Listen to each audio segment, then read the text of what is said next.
Hi friends, எல்லோரும் எப்படி இருக்கீங்க? நல்லா இருக்கீங்களா? நாங்கள் ரொம்ப நல்லா இருக்கோங்க. இன்றைக்கி நம்ம பார்க்கக்கூடிய வீடியோ பார்த்திங்கனாக்கா ஒரு ஆயுத பூஜை ஸ்பெஷல் வீடியோ தான். அதோட ஒரு சிறுதானிய ரெசிபி ரெண்டுமே ஷேர் பண்ணியிருக்கிறேன். கண்டிப்பாக வீடியோ எண்ட் வரைக்கும் பாருங்கள். பிடிச்சிருந்ததுன்னா மறக்காமல் சின்னதாக ஒரு லைக் கொடுத்துருங்க. ஆயுத பூஜை அன்றைக்கி பார்த்திங்கனாக்கா நம்ம வீடெல்லாம் நல்லா க்ளீன் பண்ணிவிட்டு இந்த நிலவாசலுக்கெல்லாம் பொட்டு வச்சுட்டு அந்த தோரணெல்லாம் கட்டிட்டு வீட்டை பார்க்கும்போது பார்த்திங்கன்னா ரொம்ப சூப்பராக அப்படியே நம்ம மனசுக்கு ஒரு நிறைவாக இருக்கிற மாதிரி இருக்கும். இந்த மாதிரி விசேஷ நாட்களில் நமக்கு கொஞ்சம் வேலையாக ஜாஸ்தியாக இருந்தாலும் நம்ம இதெல்லாம் செஞ்சு முடிச்சுட்டு பார்க்கும்போது மனசுக்கு ரொம்ப நிறைவாகவும் நிம்மதியாகவும் இருக்கும். நீங்கள் எப்படி ஃபீல் பண்ணுவீங்க அப்படின்னு சொல்லி கமெண்டில் சொல்லுங்கள். இப்போ ஆயுத பூஜைக்கு நான் சுண்டல் தான் ரெடி பண்ணிகிட்டு இருக்கிறேன். சுண்டல் கொஞ்சம் வீட்டுக்கு பூஜைக்கு கொஞ்சம் எடுத்துகிட்டு அதே போல் நான் கடை வச்சுருக்கிறதுனால அங்கேயும் பூஜை போடணும். அதுக்காக தான் கொஞ்சம் கூடுதலாகவே கொண்டக்கடலை வேக வச்சுருக்கேன். இப்போ நல்லா ஓவர் நைட் ஊற வச்சுட்டு இப்போ அந்த தண்ணியெல்லாம் களைஞ்சி ஊற்றிட்டு வேறு தண்ணி சேர்த்து நான் வேக வச்சுருக்கேன்.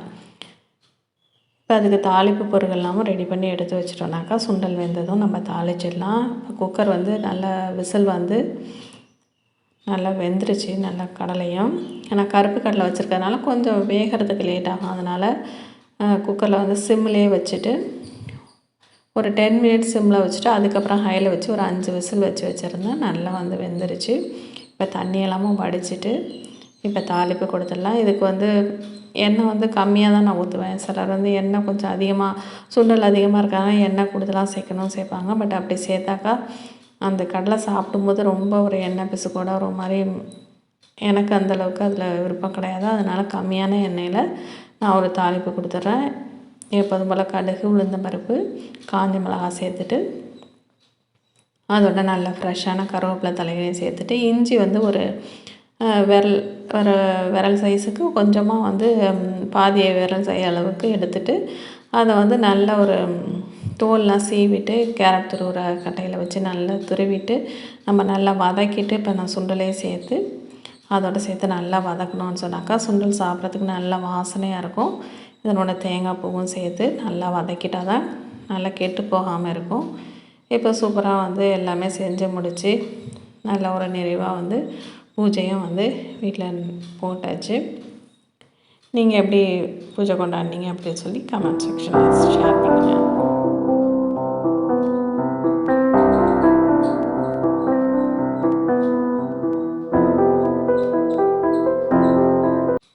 இது பார்த்திங்கனாக்கா அடுத்த நாள் எடுத்த வீடியோ. இது மார்னிங் பிரேக்ஃபாஸ்ட்டுக்கு பார்த்திங்கன்னா சாமி அரிசியில் பொங்கல் செய்ய போகிறேன். பொங்கல் பெரும்பாலும் நான் இது போல் சிறுதானியத்தில் பொங்கல் செஞ்சேனாக்கா சாப்பிட்றதுக்கு ரொம்ப நல்ல டேஸ்ட்டாகவும் இருக்கும்.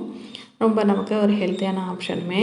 நார்மலாக பார்த்திங்கன்னா ஒரு மந்த்லி நம்ம கிராசரிஸ் வாங்கும்போது ஒரு 2 சிறுதானியம் இந்த போல் வாங்கிக்கிட்டீங்க அப்படின்னு சொன்னாக்கா உங்களுக்கு ஒரு ஹெல்த்தியான டிஷ் நீங்கள் அந்த மந்த்லி நீங்கள் கொடுத்துக்கலாம். அதாவது எல்லா தானியமும் ஒரே மாதம் வாங்க வேணாம். ஏதாச்சும் மாதத்துக்கு ஒரு 2 தானியம் வாங்கினோன்னாக்கா கண்டிப்பாக நம்ம செஞ்சுருவோம், அதை யூஸ் பண்ணிவிடுவோம். அது முடிஞ்ச பிறகு அடுத்த மாதம் வாங்கும்போது இன்னும் 2 தானியம் வேறு இப்போ வந்த மாதம் வாங்காத தானியம் அடுத்த மாதம் வாங்கிட்டீங்க அப்படின்னு சொன்னாக்கா உங்களுக்கு ஒரு ஹெல்த்தியான ஒரு டிஷ்ஷை நீங்கள் உங்கள் குடும்பத்துக்கு கொடுத்த மாதிரி ஒரு திருப்தி இருக்கும். நான் அந்த வகையில் இந்த மாதம் பார்த்திங்கனாக்கா சாமி அரிசி வாங்கியிருந்தேன். அதில் தான் நான் இன்றைக்கி பொங்கல் பண்ணலாம் அப்படின்னு சொல்லி ரெடி பண்ணிகிட்ருக்கேன். நார்மலாக அது பாசிப்பருப்பு எல்லாம் களைஞ்சிட்டு ஒரு அரிசி ஒரு பங்குனாக்கா தண்ணி 3 பங்கு சேர்த்துட்டு பாசிப்பருப்பு சேர்த்து கொஞ்சம் தண்ணி வச்சுட்டு அதில் மிளகு, சீரகம் சேர்த்துருக்கேன்.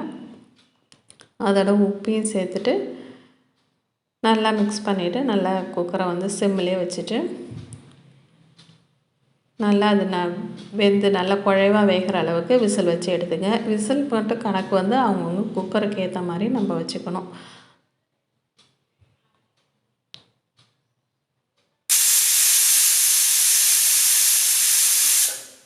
இப்போ பார்த்திங்கன்னா பொங்கல் நல்லா சூப்பராக நமக்கு ஒரு கரெக்டான பதத்துக்கு நல்லா வெந்து வந்திருக்கு. இப்போ இதுக்கு ஒரு சிம்பிளாக ஒரு தாளிப்பு கொடுத்துடலாம். இதுக்கு ஒரு 2 ஸ்பூன் அளவுக்கு நெய் சேர்த்துக்கிறேன்.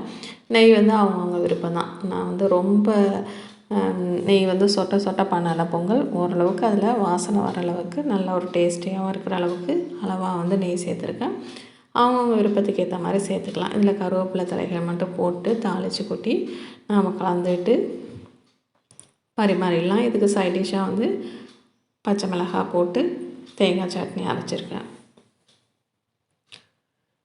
கண்டிப்பாக இந்த வீடியோ பிடிச்சிருக்குன்னு நினைக்கிறேன். பிடிச்சிருந்தால் மறக்காமல் சின்னதாக ஒரு லைக் கொடுத்துருங்க. உங்கள் ஃப்ரெண்ட்ஸ் ரிலேட்டிவ்க்கும் ஷேர் பண்ணி விடுங்க. சேனல் சப்ஸ்கிரைப் பண்ணாலும் மறக்காமல் சப்ஸ்கிரைப் பண்ணி வச்சுங்க. நெக்ஸ்ட் வீடியோவில் உங்களை மீட் பண்ணுறேன். தேங்க்யூ.